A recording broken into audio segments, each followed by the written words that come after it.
Hey, I'm Janelle Monáe, and right now you're watching Epitome TV. Hello, Mrs. Xernona Clayton. How you doing? I'm feeling wonderfully well. What an honor it is to have you with us today. Thank you so much. And when I got a handsome man Thank to me, Thank I can you. talk. Thank you. Thank you. I really appreciate it. And now we're on the eve of the 23rd Annual Trumpet Awards. How exciting is that? Very. Because it means that 23 years ago, we started on the road to making some differences, Yes. to inspire people, to change negative attitudes, produce a product with dignity, because our people have long been forgotten in the roles that we had, other than buffoonery, Yes. comedic roles. So the dignity is something I want to stress, and Okay. I think we've done a pretty decent job. Awesome. You know, before I go any further, I want to find out, who is Miss Xernona Clayton? I'm a woman, 4'11". That means I'm short in stature, but I'm big in spirit. That's right. I have long time ago learned from my parents that you really are not responsible for anything anybody else does or says. You are totally responsible for what you do and what you say. So everything you do has a measurement. And I guess I've really adopted that very thoroughly. But there's a price you pay for every decision you make. And I've tried to make the right decisions. I know I've been right by people. I know I've been committed to a cause that will inspire and change negative attitudes. I know that. And I think that I can say truthfully that in a strong measure, I've done a pretty decent job. Not perfect, but I've done, excuse me, a pretty decent job. Yes, yes. Now, what inspired you to create the Trumpet Awards? I was really tired of watching on television the limited scope of our talents as a people. Yes. I knew very definitely that racism and discrimination have done great harm for our society, which means that we've been presented in very shallow presentations, limiting our scope of understanding.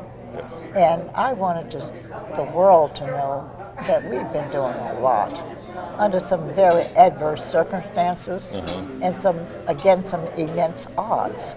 Yes. But we kept on climbing, kept on doing. And even in servitude, I mean, we've just been beaten down because of racism, but we kept climbing. And now I'm presenting some of those stories, people who made it to the top in spite of the odds. That's awesome. Now, if you could just tell our viewers, when someone comes to the Trumpet Awards or even watch it on television, what do you want them to get from it? Well, I want them to do what I've already heard they have done. They call and tell us how much we inspire their children. Yes. I've had so many wonderful stories. I had a parent just not too long ago, a father who said he insisted that his two boys sit down and watch the show. Wow. Because it's not a show that children say, oh golly, I gotta watch this. Yes. It's not a compelling thing for young people necessarily. So he made them sit down and watch the show.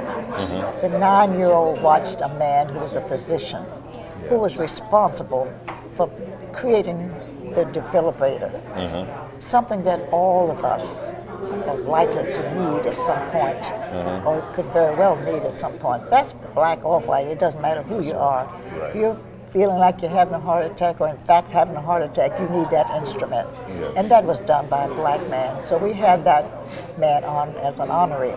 And the little boy said, Daddy, now I know what I want to do when I get big. Yes. And his 7-year-old brother said, yeah, but I'm going to be bigger and better than that. So I'm going to get on that stage one of these days because I'm going to really make a moment in my life. Yes. So, I mean, the stories like that are endless. And that lets you know you're really reaching people and changing sometimes their attitudes, Yes. maybe of don't careness, but maybe wanting them, encouraging them to really be somebody. Yes. Almost like a motivational type program, you know, because myself, when I look at someone like you, it motivates me to do better in life and to become somebody special. Thank you. You know, that I'm not only pleasing me, I'm pleasing him, God.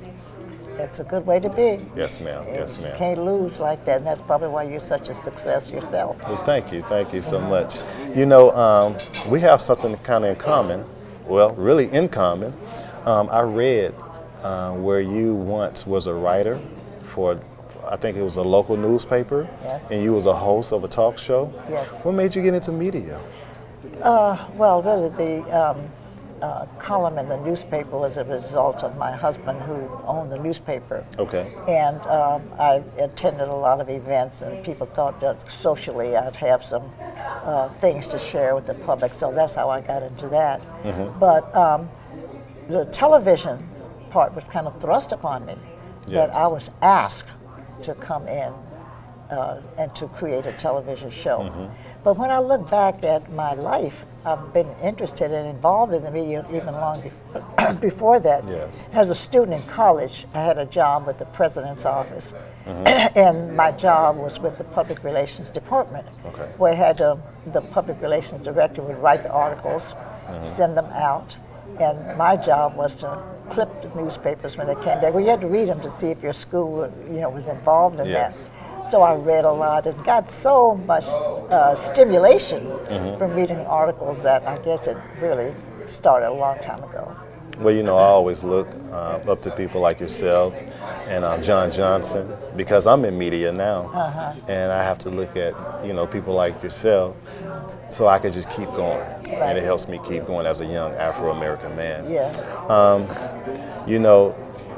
For you playing a very important role during the civil rights movement, what do you think about some of the events that happened in the past lately, like Ferguson in New York? What are your thoughts on that? Well, of course, I was so disappointed. And when I reflected on our struggle, the times I was definitely involved, I saw too many comparisons. Yes. That we thought that the fights we won, the battles were over.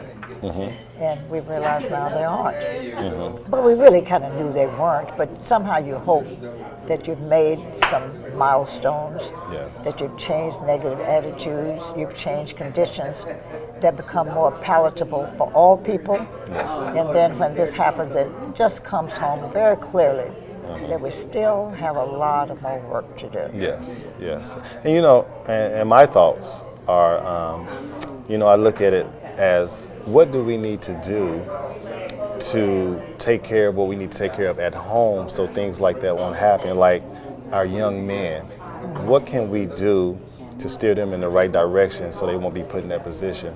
Well, I think you've got to be ceaseless, just continue to educate your children.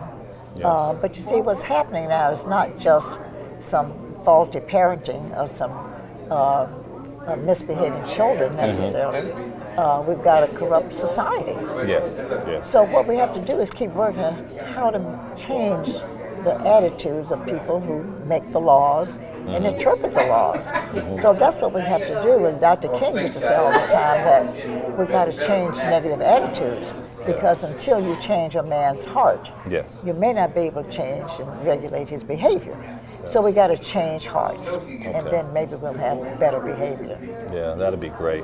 And the last question I wanted to ask you is, what do you want people to remember or to know about your legacy? What do you want to leave? When I'm asked that question, I'll often think like, am I there yet? You're not there, but you still got a long ways to go. But you know what, I really think that, it's a hope.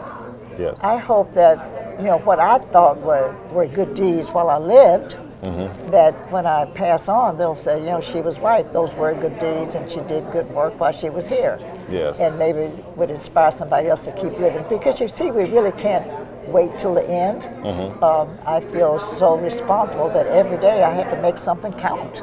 Yes. And so I'm living each day, not counting the times when I will no longer be able to do that. So I really like to think that I put everything into every day because it's another opportunity. A new day is a new opportunity to do something. Yes. And then maybe when you chalk it all up, I would have done a good job.